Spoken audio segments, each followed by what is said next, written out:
welcome to the preview and the predicted lineup. Liverpool against Arsenal, the big one on Super Sunday. And listen, these games always have that feel-good factor around them. They always have the high spirits around them, let's just say that. And yeah, I feel this is a game where I'm looking at and thinking, we must go there and we must show fight. You know, I think it's time that this club made history. I think it's time that this club went there and won, because we haven't won there since 2012. And yeah, it's embarrassing to think, really. See Liverpool being the champions last season and us being runners up, you know. I feel it's one of those games that you're going to look at and think you want to get revenge. You know, what Liverpool done to us last season, 2-2 back-to-back. Both games were 2-2 at our ground and at Anfield. So I want to make the statement tomorrow, and I really want to go there, and I really want us to win. You know, of course it's not going to be easy. You know, no game in the Premier League are easy. You know, you might look back at it last weekend, we battered Leeds 5-0. They were a Premier League side. You know, if it's a team in the Championship, it would be more. You know, but there have been results this weekend so far that have gone our way. You know, only team above us right now are Chelsea, but that's another story for another day. Spurs lost today against Bournemouth, which I'm gassed about. We have the advantage. You know, if Brighton beat Man City tomorrow, or Brighton draw with City, you know, City won't go top, will they? They'll probably be behind us it'll be above them on goal difference, I think. So obviously there's some notable absences for both sides for the game. In the Liverpool perspective, you've got the likes of Jeremy Frimpong, who aren't going to be available for this game, which I think could be a bit of an advantage, being on the fact how against Newcastle on Monday night they had Szoboszlai at right back. I think it will be Conor Bradley. I think he will come back into the side for Liverpool, so we've got to be careful over there. And I heard, I don't know whether McAllister's going to be back or not. Obviously his wife gave birth, this and that. I send all my congratulations out to his wife, this and that. And I'm also hearing that there could be, I don't know if this is true, it probably isn't, but apparently Robertson's been appointed as Liverpool's vice captain, and could that mean he starts tomorrow? I don't know, but obviously for us it's Bukayo Saka who's he's going to be out for a few weeks. We all know that one. But then the question mark over his fitness, Martin Odegaard, I don't know whether he's going to be fit for the game. I don't know. I don't know if he's going to play or not. So for all you guys wondering, no, I haven't included him in the predicted 11. So he's not going to be. I don't think he's going to be here. But I'll address further into that and further into the video I go. Similarly, like I said, the team selection is going to be interesting. It's going to be very important that Mikel gets this right, you know, and solidifies those notable absence areas and puts the right players in those positions, you know. And some players have some big boots to fill. Really big boots, you know. We got this game, we got an international break for a week, we come back, we play Nottingham Forest, we play Man City, then we go to St James's Park, then we play West Ham, then we play Fulham. That is 7 really difficult games. Bar West Ham at home. St James's Park, we lost there last season 3 times. It's not twice, wasn't it? Twice.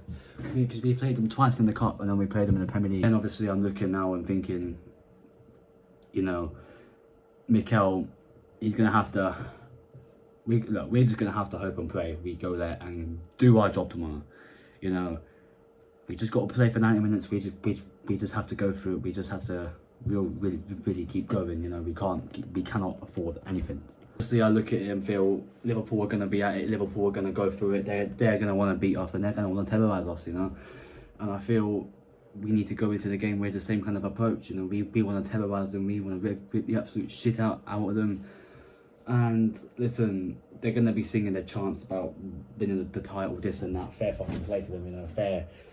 Fair play, you know. And they do have their own attacking threats. Obviously, the obvious one being Mohamed Salah. Obviously, you've got to watch out for him. Whoever's down that side has to watch him. Simple as that. Hugo Ekitike, who I think is a very good player. I really like him. I liked him for Frankfurt. You know, if we didn't get Victor Gyökeres, I would have really wanted us to go in for Ekitike. But yeah, and obviously Cody Gakpo, who I rate highly. You know, I really like Cody Gakpo. I think he's one of my favourite Liverpool players. Just the way he plays, the way he drags the ball along, but this and that, and going to be an interesting game. Going to be very excited for it. And I've wanted this week to end so much because I wanted this game to come ready, and it's arrived. You know, it's the big day tomorrow. I'm buzzing. So yeah, listen, with that said, let's go and get into my predicted lineup. Starting off in goal, David Raya. Very straightforward. I feel he has to be on this game tomorrow. He has to. He cannot be making any fuck ups. He cannot be coming up to the halfway line doing the shit he does. Simple as that though. David Raya in goal. Into the back four, left back, I'm going to stick with Calafiori. I think it will be him. I feel the way he's able to invert into the midfield, the way he's able to overlap, do the overlapping runs is going to be crucial.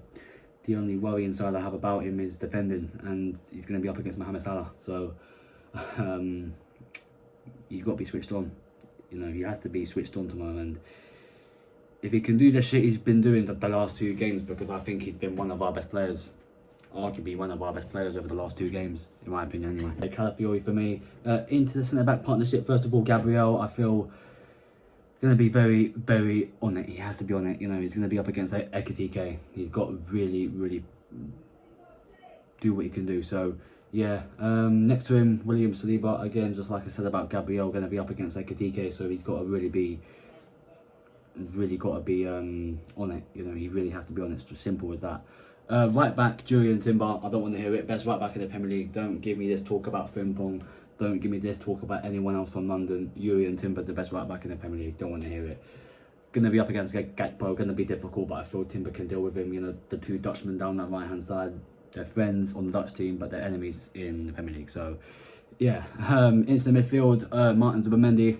Straightforward. You know, I feel he's very crucial to the way that we play, and we're going to see it later on in the season. I feel when we start playing long balls over the top to our attackers, Martin Zubimendi is going to control that midfield like he's been here for centuries.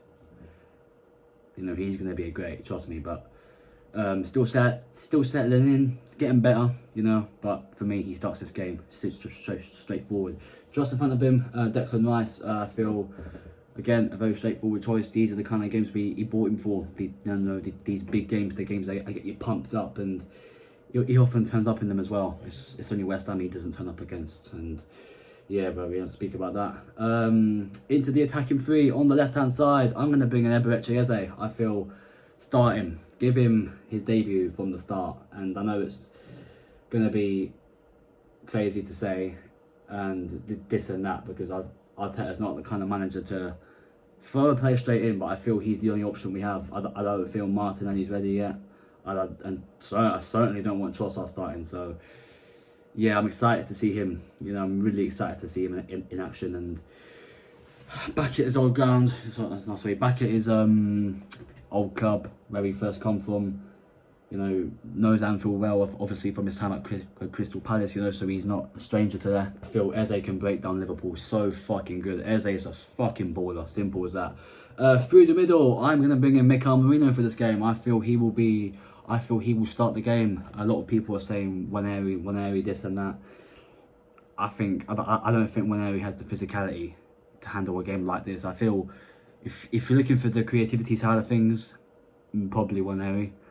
But then again, you want strength and you want aggression and you want a bit of physicality in there. Mikel Merino has that, and I feel he's got to kind of control that midfield. He's the man that, you know, Zubimendi and Rice are going to be looking at and thinking, what runs are you running into? You know, played as a second striker last season, played as a striker last season, coming for Kai Havertz when he was injured. But obviously Havertz is injured again. So if Havertz was fit, I'd probably play him there, but it's a long story. Mikel Merino for me. On the right-hand side, Nani Madueke, straightforward, obviously. With the absence of Bukayo Saka, he's going to have to be the one to step in now. And that is his preferred position. You know, I feel switched to that side against Leeds when Saka went off and looked a lot better. I feel he looked really comfortable over there. He looked really good, and if he can have one good go at Kirkes, oh my god, yeah. Madueke, straightforward. And up front, I have the main striker, Victor Gyökeres, very straightforward. You know, got his first 2 goals last week.